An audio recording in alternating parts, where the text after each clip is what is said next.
All right, next question is how long do you let an ad run before determining it isn't working and deciding to kill it? And should you spend some time optimizing it before simply killing it?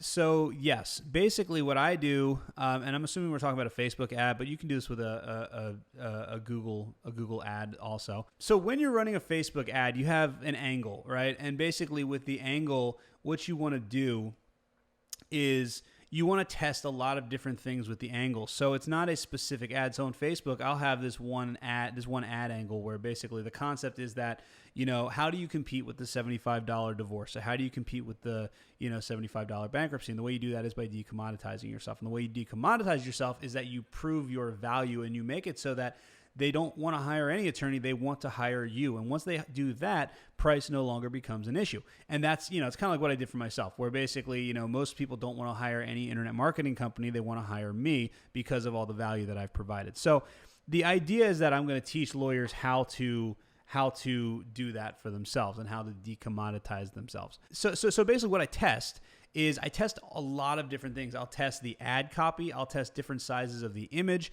I'll test the headline. I'll test all that type of stuff. So basically, when I have tested several different headlines and several different images and several different ad copies, and the ad copy that I test really is the first line of the ad copy.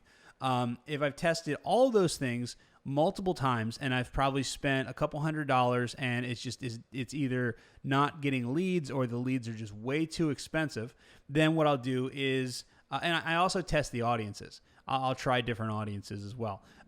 So there's a lot of testing that you can do before you determine that an ad isn't working. But if an ad doesn't work with all these different tweaks across a couple different audiences, then that's when I decide to kill it. But there's usually a lot of testing that has to go in before we decide to kill an ad. So it's basically test the headline, test the copy, test the image, and test the audience. And if you tested, 3 or 4 of each of those things and it's not performing well, then it's time to kill it and try another angle.